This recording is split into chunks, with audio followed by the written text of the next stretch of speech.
Hi, this is Mr. Hughes, and I'm going to teach you how to draw a simple, basic geometric form still life.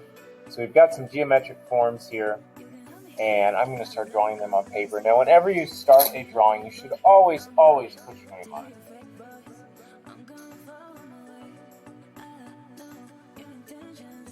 So that when you turn it in, you get the credit. You should also put today's date, so you can document your progress. So I've got my name on it. Now what I'm going to start with, the table corner right here, okay, in the wall.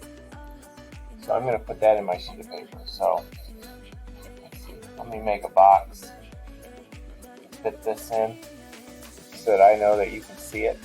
Great. Okay, so I'm going to look at the picture, always look at the reference picture, and I'm seeing the corner of the table is going like this. Notice it's a slant. It's definitely a slant. The table is not straight across. This is a slant, this is a vertical. So I've got the table in there. If I want, I can put the edge of the paper and the edge of the table. This is all empty space in the corner. Now I'm going to go ahead and start with the sphere. Okay, and I'm looking at the height. I'm looking at where this line hits, the table edge hits about the top of the sphere, and the sphere is a little bit away from the corner of the room. So the sphere is going to go here. And when I draw a circle, what I'm doing is I'm locking my wrist. So my wrist is not moving. I'm moving my whole arm, just like that. Okay, so there's the sphere. The thing next to it is a cylinder. And look at the height of that cylinder compared to the sphere. It's a little taller. And it goes a little lower on the page. So my sphere should start down here. This should end up here, okay? And notice it's wide. So the corner of the room hits about there. So I've made a good size. Now, cylinders are straight up and down. This is a straight line, straight up and down. And there's an oval on the top.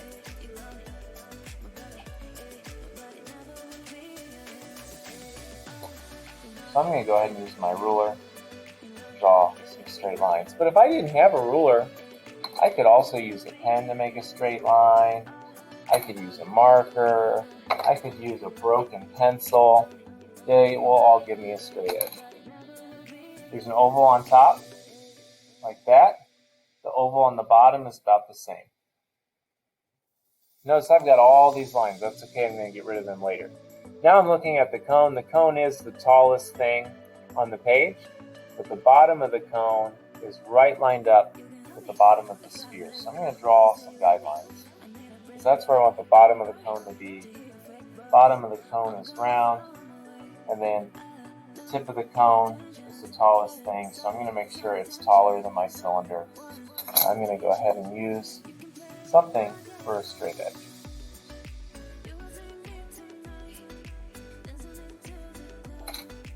There's my basic shape of the cone. Last thing that I need to draw is the cube. This cube is tricky. It's tricky because a cube is not a square. A square is all flat. Everything is a right angle. But with a cube, you're tilting it, so you're going to have some diagonals. This is how a cube is constructed. There's many different ways to draw a cube. You can start with the corner and make diagonal lines that go out. You can draw two squares like this, connect the corners. So there's many different ways to draw a cube. I'm just going to try to look at it, and I'm noticing that we've got a diagonal like this and a diagonal like this. So I'm going to do, I need to be able to see my image as well. Got the corner here, another corner here. So I'm going to connect those. There's my first diagonal. Next corner looks to be about there because I'm looking at my picture. Put my next diagonal there. And you're just kind of guessing. It's not going to be perfect. Straight vertical lines. Make sure that this and this is parallel, and this is parallel. Now I'm going to go through and erase things I don't need. So I don't need where everything overlaps. So I shouldn't see the cylinder through the cube. I shouldn't see the edge of the table through the cone. I shouldn't see the corner of the room through the cylinder. I shouldn't see the edge of the table through the sphere. So I got rid of my guidelines. Now I'm going to look at the shadows. Look at these swooping shadows. Like that and like that. So I need to put those in. I'm just drawing the shape of the shadows.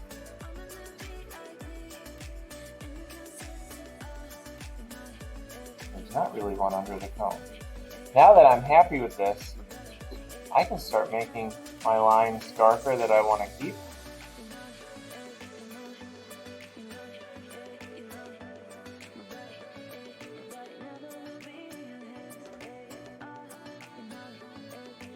And I can start shading. And let me show you a little trick about shading. You can scribble shade, and that looks just okay. But you can take a tissue, like this, and you can blur that. Look at that. You can rub the pencil and smooth it out. And then you can take your dirty tissue, and that's how you can add those really light shadows. And then you can use your eraser to make sure the highlight really stands out. Alright? That is how you draw still life. So I'm going to let you take your time on it, finish it, add your own details. But I am signing off.